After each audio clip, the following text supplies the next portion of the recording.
tous et à toutes, c'est Mister X Demon pour ce nouveau journal d'actualité dédié uniquement à la saga Dragon Quest.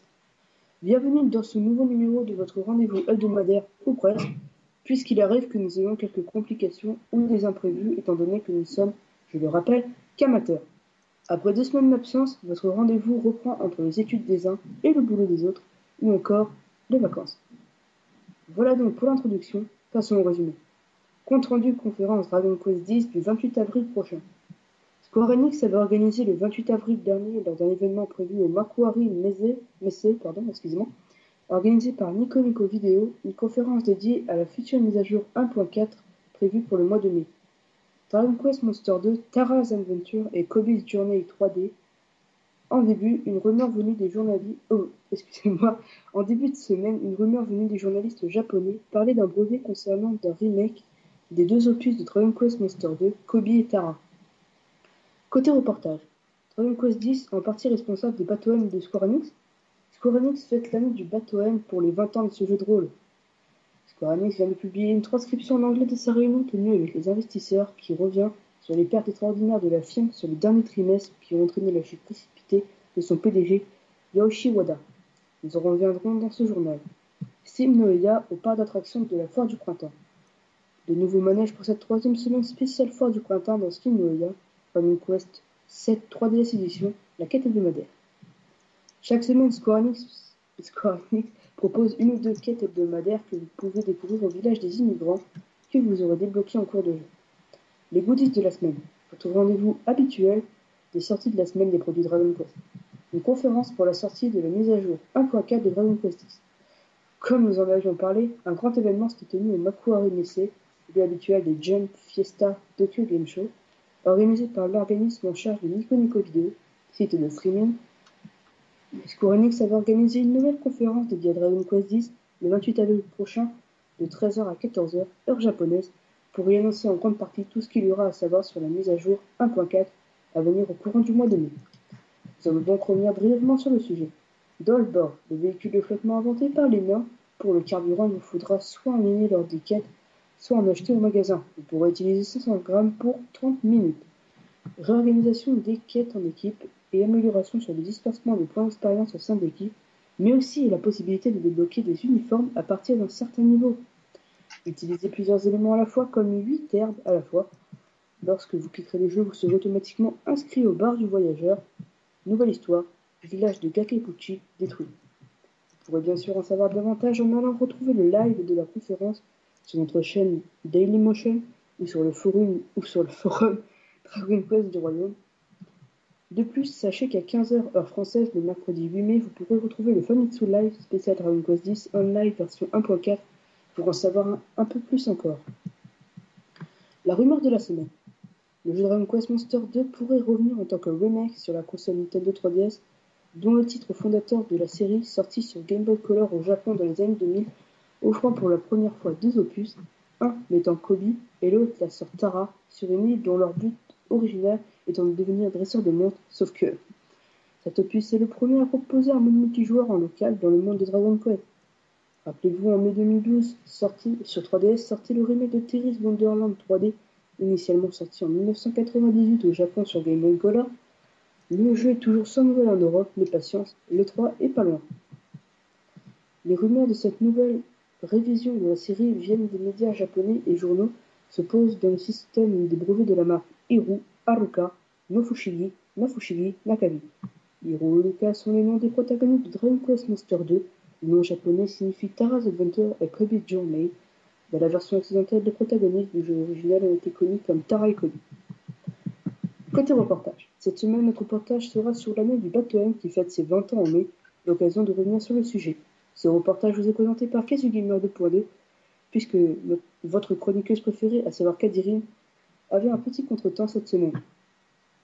Merci Devon. Alors, comme nous vous en parlions il y a déjà quelques jours, la série de jeux de rôle sur table appelée Batweb, possédant 3 bâtonnets avec des cartes sur le dos de celle-ci, donc on pouvait utiliser les attaques de monstres afin de vous aider dans vos parties de Battle Dragon Quest qui risquaient d'être épiques. Donc voilà, maintenant 20 ans que ce jeu existe au Japon, donc logiquement il fête ses 20 ans, et Square Enix a placé cette année du coup ce jeu au sommet. C'était en 1995 que la firme avait lancé un jeu de bâtonnet appelé tout simplement Dragon Quest Bâtonnet.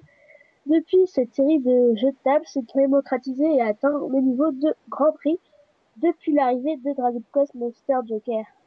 Alors au Japon, il y a d'ailleurs des championnats de ce jeu assez épiques lors des conventions organisées, qu'ils soient officiels ou pas. Donc au fil de cette année, alors que les informations tomberont au compte-gouttes chaque semaine, le Royaume de Thème vous donnera un rendez-vous pour un podcast spécial, mais aussi pour découvrir sur le forum et les futurs journaux d'actualité les informations de ce jeu de société. Donc pour le lancement de ce 20e anniversaire, la FIB a par ailleurs commencé à montrer des bâtons spéciaux, dont 3 dédiés aux héros de la trilogie de Roto, ainsi que 3 monstres à savoir le gluant de Mercure, le dragon de métal et le Médigluant. Voilà. Slim Noia en route pour le parc d'attractions. Comme chaque semaine, la mise à jour hebdomadaire de Dragon Quest Slim Noia, le jeu par navigateur, sorte de simulation de vie, mais avec un gluant, exclusivement réservé aux Square Enix members japonais, qui, rappelons-nous, permet également de récupérer des éléments et autres dans les derniers hits de Square Enix depuis mai 2012, comprenant jusqu'à maintenant Dragon Quest Monster Terry's Wonderland 3D, Dragon Quest X Online, Dragon Quest 7 sur 3DS. Tout le long du mois d'avril et ce jusqu'au 22 mai, Square Enix proposait de fêter la fête du printemps avec un parc d'attractions dont depuis mercredi dernier nous débloquons le bateau à balance. Dragon Quest 7 3DS édition, la quête hebdomadaire. Comme chaque semaine, Square Enix propose aux joueurs de Dragon Quest 7 3DS édition une quête hebdomadaire que vous pourrez récupérer après avoir débloqué le village des immigrants. Pour effectuer cette nouvelle quête, il vous faudra le niveau 40 minimum. Passons maintenant sur la route des mille médailles. C'est ce week-end du 3 au 6 mai que le Ludias Bar proposait un produit collector. Il s'agit d'un livret possédant une grosse médaille, mais aussi 3 autres plus petites. De plus, pour clore tout ça, un titre du roi des mini-médailles est offert. Bref, c'est à découvrir au Ludias Bar de Tokyo et nulle part ailleurs. 2 concerts cet été, sinon rien. Koichi Sugiyama ne vous a pas trompé, puisqu'en début d'année, il nous avait dit que l'année 2013 serait riche en concerts Dragon Quest, puisqu'après celui de Dragon Quest 3 en janvier, puis du 6 en avril, voilà qu'on apprend que cet été 2013, ça va vibrer au son de 2 Dragon Quest à travers 2 concerts. L'un dédié au 10e épisode, le réveil des 5 tribus, qui aura lieu le 28 juillet prochain, hall de concert de Kyoto, et le 7 août 2012 pour le 5e épisode, La fiancée céleste, qui sera dans la même salle avec le Tokyo Symphonic Orchestra, orchestré par le grand Koichi Sugiyama. Les produits Dragon Quest, des bouteilles de bonbons Kingsline, disponibles depuis lundi 29 avril au Artinia Square à Tokyo, dernier centre commercial de Square Enix à avoir ouvert dans l'automne, où l'on peut y trouver en avant-première des bouteilles de bonbons Roi Gluant pour le prix de 9,80€ environ, puis les recharges de petits gluants à la menthe pour 5€ environ. Un identificateur Dragon Quest. À partir du 15 mai prochain, Square Enix Japan proposera un appareil d'identification spécial Dragon Quest. Celui-ci contient un code vous permettant de vous connecter avec votre identifiant Square Enix Member et permettre une sécurité supplémentaire. Cet appareil est vendu sur le shop de la firme pour environ 5€. Pour ceux qui seraient jaloux chez les fans de Final Fantasy, pas de panique, il y en aura à la sortie de Final Fantasy XIV version 2.0 attendue cet été. Voilà donc, je vous donne rendez-vous à la semaine prochaine pour un nouveau journal d'actualité de Dragon Quest. Salut tout le monde.